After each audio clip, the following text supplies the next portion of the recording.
Hi friends, welcome back to our channel. ఈరోజు మన వీడియోలో చింతపండు పులిహోర ఎలా చేయాలో చూద్దాం. ముందుగా స్టవ్ వెలిగించి స్టవ్ మీద ప్యాన్ పెట్టి ఆయిల్ వేసుకోవాలి. ఆయిల్ హీట్ ఎక్కిన తర్వాత ఆవాలు, జీలకర్ర, పచ్చిశనగపప్పు, మినప్పప్పు, వేరుశెనగ గుళ్ళు వేసుకొని బాగా వేపుకోవాలి.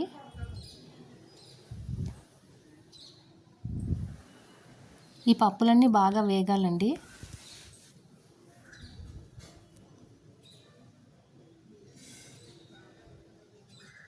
పప్పులన్నీ వేగిన తర్వాత ఎండుమిర్చి, పచ్చిమిర్చి చీలికలు వేసుకొని వేపుకోవాలి.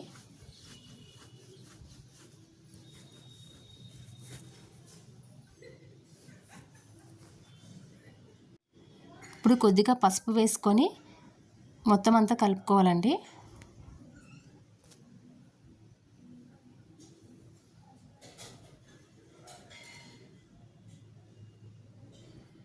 చివరిగా కరివేపాకు వేసుకొని వేపుకోవాలి.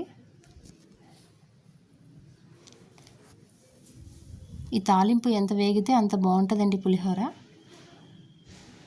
తాలింపు వేగిన తర్వాత దాన్ని మనం దేంట్లో అయితే కలపాలనుకుంటున్నామో అందులోకి షిఫ్ట్ చేసేసుకోవాలి.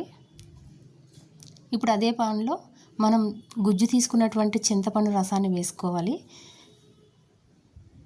అందులోకి మనం సాల్ట్ కూడా వేసుకొని బాగా ఉడకనివ్వాలండి చింతపండు రసాన్ని.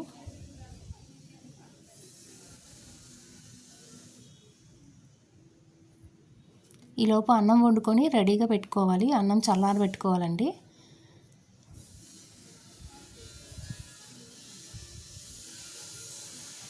వేడివేడి అన్నంలోకి వేస్తే అన్నం ముద్దలాగా అయిపోతుంది.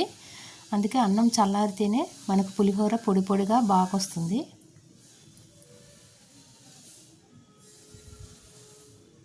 చింతపండు రసం బాగా దగ్గరకు వచ్చేసిందండి, అంతా ఉడికింది. బాగా ఉడికినటువంటి చింతపండు గుజ్జును మనం అన్నంలోకి వేసుకోవాలి.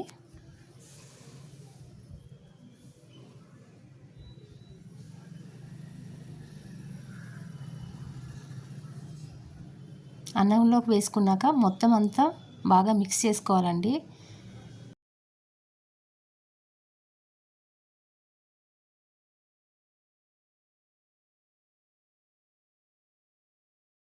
అటు ఇటు తిప్పుతూ కలుపుకోవాలి. అంతేనండి, మన పులిహోర రెడీ అయిపోయింది. ఇది చాలా టేస్టీగా ఉంటుందండి.